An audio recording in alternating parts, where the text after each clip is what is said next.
ఓం శ్రీకృష్ణ పరబ్రహ్మణే నమః. భగవద్గీత పారాయణానికి స్వాగతం సుస్వాగతం. అందరికీ నమస్కారం అండి. మనం ఈరోజు 9వ శ్లోకాన్ని చదివి దాని యొక్క అర్థ విశేషాలను తెలుసుకుందాం. 8వ శ్లోకంలో అర్జునుడు తను చెప్పవలసినదంతా చెప్పి, నాకు ఏమీ తోచడం లేదు కాబట్టి నేను నిన్ను శరణు కోరుతూ ఉన్నాను, నువ్వే నాకు మార్గనిర్దేశం చేయవలసింది అని తేల్చేసిండు. ఇప్పుడు ఆ వైరాగ్య భావాన్ని వ్యక్తం చేస్తూ ఉన్నాడు.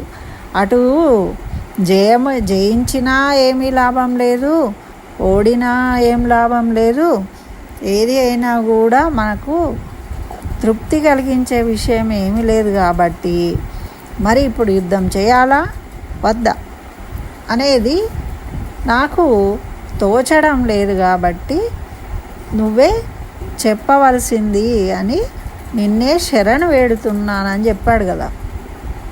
చెప్పేసి ఉన్న తర్వాత ఇదంతా ఎవరు సంజయుడు చూసి దివ్య దృష్టితోని ధృతరాష్ట్రుడికి చెప్తూ ఉన్నాడు. కాబట్టి ఇక్కడ సంజయ్ ఉవాచ 9వ శ్లోకము. ఇది ముందు శ్లోకాన్ని పఠిద్దాం.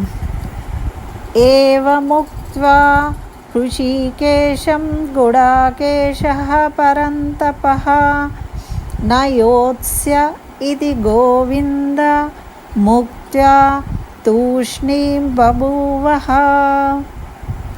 సంజయుడు చెప్తున్నాడు ధృతరాష్ట్రుడితోని, ధృతరాష్ట్ర మహారాజా, శత్రువులను తప్పింపజేసే అర్జునుడు ఋషికేశుడైన గోవిందునితో ఈ విధంగా చెప్పి, అంటే నేను యుద్ధం చేయలేను అని చెప్పి మౌనంగా ఉన్నాడట.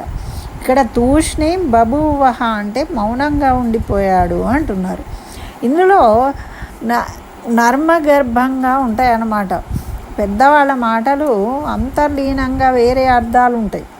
పైకి మాట్లాడేవి ఒకటి ఉంటాయి, దాని అంతరార్థాలు వేరే ఉంటాయి.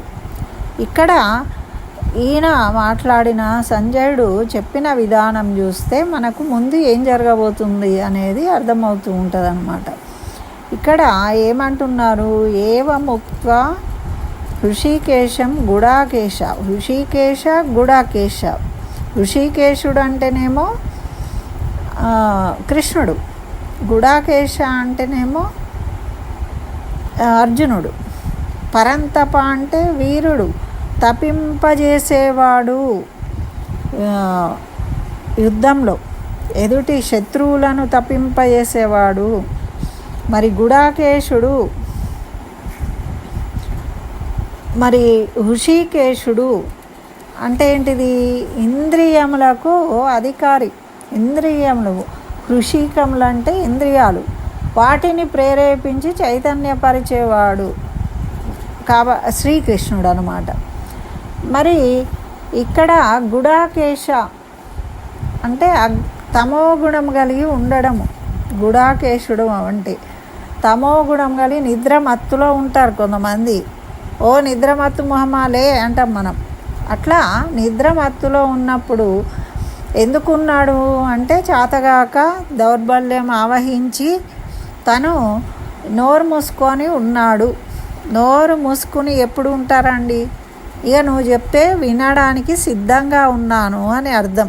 మనం ఎప్పుడు నోరు మూసుకుంటాము, మనం చెప్తూనే ఉంటాము, ఎదుటి వాళ్ళు చెప్పేది వినకుండా కూడా. కొంతసేపు అయిన తర్వాత ఇంకా లాస్ట్కు ఏం చేస్తాం, అప్పుడు వదిలేసి మనం సైలెంట్ అవుతాం. సరే నువ్వు చెప్పు అని. అంటే ఎదుటి వాళ్ళు చెప్పేది వినడానికి సిద్ధంగా ఉండడం అని అర్థం ఇక్కడ. అంటే కృష్ణ భగవానుడు చెప్పే విషయాన్ని వినడానికి సిద్ధపడ్డాడు అర్జునుడు. మరి దీంట్లో కూడా ఏమంటున్నాడు, అజ్ఞానం నిద్ర అనేది అజ్ఞానం, మనకేం తెలివి ఉండదు. నిద్రమోహం అంటే ఏంటి, నిద్రమోహంలో ఏం చేస్తున్నావో ఏం చేయట్లేదో అర్థం కావట్లేదు అంటాం కదా. ఒక్కొక్కసారి ఆ టైంకి ఏమైందో ఏమో నాకేం అర్థమే కాలేదు అసలు. అరే పైసలు ఇచ్చేసినా ఎట్లా ఇచ్చేసినావే నువ్వు అంటే ఏమంటారు, ఏమైందేమో, మైండే పని చేయలేదు, ఎట్లా ఇచ్చినో ఏమో, ఇచ్చేసిన అయిపోయాయి, పోయినాయి. అంటే అటువంటి స్థితి.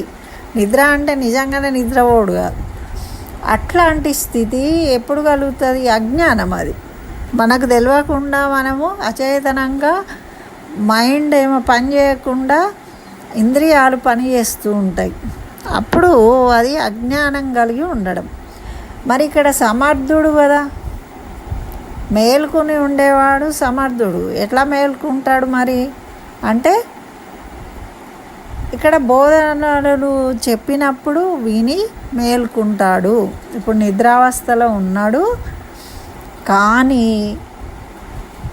పరంతప అనేటువంటి వాడు శత్రువులను తప్పింపజేసేవాడు. ఎదురుగా ఇంతమంది శత్రువులు ఉంటే అర్జున్ లాంటోడు చేతులు ముడుచుకొని నేను యుద్ధం చేయని అంటున్నాడు అంటే అది అసలు ఏమాత్రమన్నా సమంజసంగా ఉందా? లేదు. కానీ పరిస్థితి అట్లా వచ్చింది. ఆయనకు తమో గుణం ఆవహించి నిద్ర మత్తులోకి వెళ్ళినట్టు అజ్ఞానం అనే నిద్రలో మునిగిపోయిండు.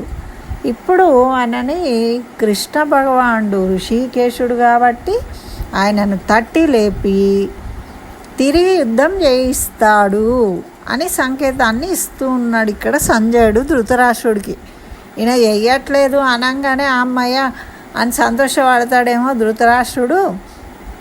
అదేం లేదు, ఈయన మౌనంగా ఉన్నాడు, చెప్పడం అయిపోయింది, ఇక నేను చెప్పేది ఏం లేదు, మొత్తం అయిపోయింది అని సర్వజ్ఞుడైన జగద్గురు శ్రీకృష్ణ భగవానుడు మాట్లాడబోతున్నాడు.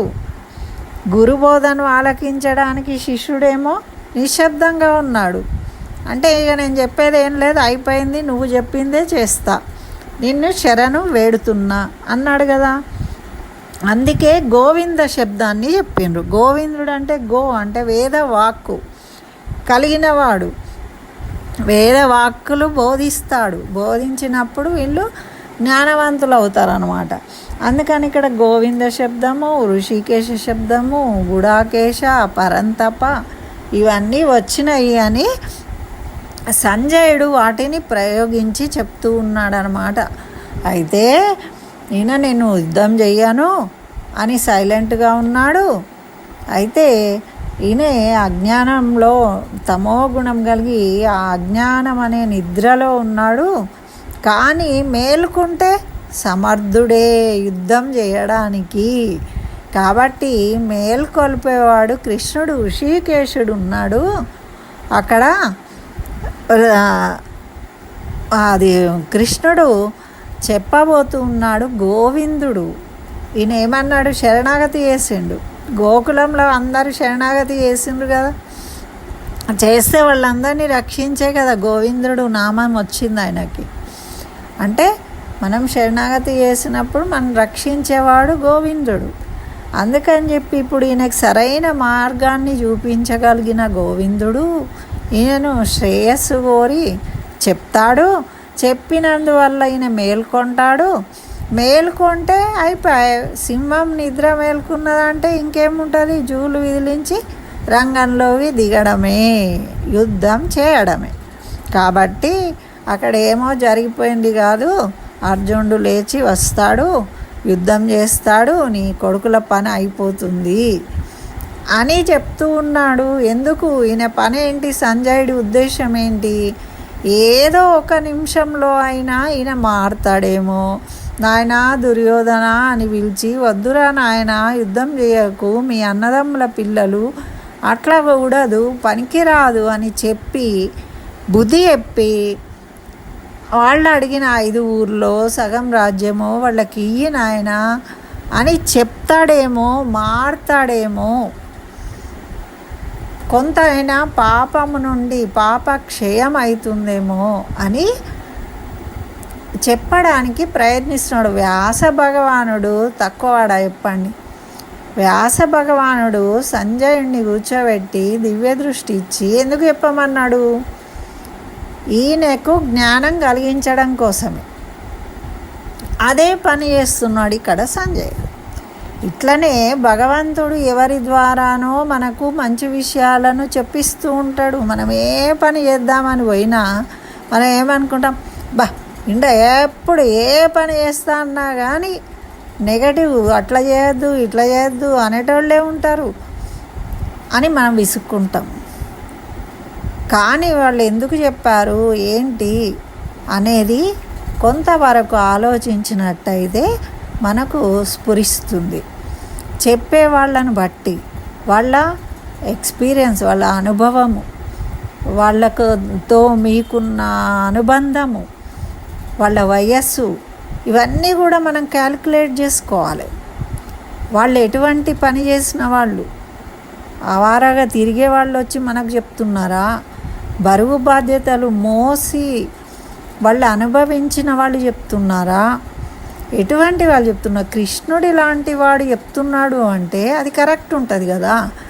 మరి ఎవరైనా మనకు దగ్గరి వాళ్ళు, మనకు ఎంతో మేలు చేసిన వాళ్ళు అప్పటిదాకా ఇప్పుడు చేత కాకుండా ఉండొచ్చు, అయినా కానీ వాళ్ళు మనం మేలు కోరే వాళ్ళు అయినప్పుడు వాళ్ళు చెప్పిన విషయాన్ని మనము ఒకసారి 100% దాన్ని మనం చేయలేకపోవచ్చు, కానీ దాని గురించి ఆలోచించడి నిర్ణయం తీసుకోవాలి. వాళ్ళకి ఆ విలువ ఇవ్వవలసిన అవసరం ఉంటుంది. ఎప్పుడైనా కూడా మనము మంచి చెడులు ఆలోచించాలి, ముందు వెనక ఆలోచించాలి అంటారు.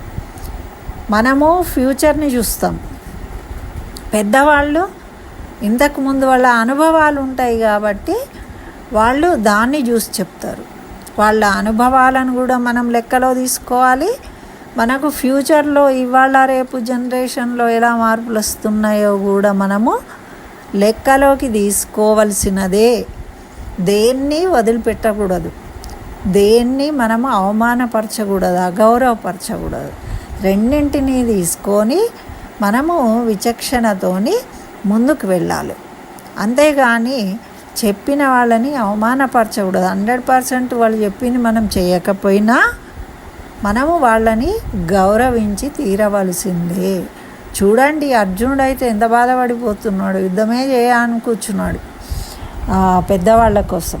అట్లా ఇక్కడ ఈ శ్లోకంలో సంజయుడు మళ్ళీ ఇంకొకసారి గుర్తు చేసిండు ధృతరాష్ట్రుడికి. ఎందుకు అంటే మా కుమారులు ఏం చేస్తున్నారు, పాండు కుమారులు ఏం చేస్తున్నారో అడిగిండు. ఫస్ట్ శ్లోకంలోనే మనకు గుర్తుందా? అక్కడనే తెలిసిపోయింది కదా ఈయన బుద్ధి. కౌరవులు నా పిల్లలు, పాండురాజు పిల్లలు అంటే వేరే వాళ్ళు అనే పక్షపాతాన్ని చూపించిండు ఒక రాజుగా. ఆయన రాజు అనుకుంటున్నాడు కదా, ఆయనకైనా మరి మహారాజు కదా, అయినప్పుడు న్యాయంగా ఆలోచించాలి. కానీ ఆ కుటుంబ పెద్దగా ఆయన న్యాయంగా ఆలోచించలేదు. తన కుమారుల క్షేమాన్ని కోరుకున్నాడు, హితమునే కోరుకున్నాడు. దాన్ని మార్చడానికే సంజయుడు పని చేస్తూ ఉన్నాడు. ఇక్కడ ఏం జరిగిందో దాన్ని వివరిస్తూ మధ్య మధ్యలో హింసిస్తూ ఉన్నాడు. నీకు ఇంకా మార్చుకునే జ్ఞానం తెచ్చుకునే అవకాశం ఉంది, ఇప్పుడైనా నువ్వు మారు అని. అయితే దీని తర్వాత మనకు మరి ఈ విషయాన్ని తెలిసినా కూడా ధృతరాష్ట్రుడు ఏమాత్రము చలించలేదు, ఏం మాట్లాడలేదు. మరి మాకు ఇంకొక శ్లోకాన్ని కూడా చెప్తూ ఉన్నాడనమాట దీంతో పాటు. అది ఏంటిదనేది మనము సాయంత్రం పారాయణంలో తెలుసుకుందాం. స్వస్తి. సర్వం శ్రీకృష్ణ చరణారవిందార్పణమస్తు.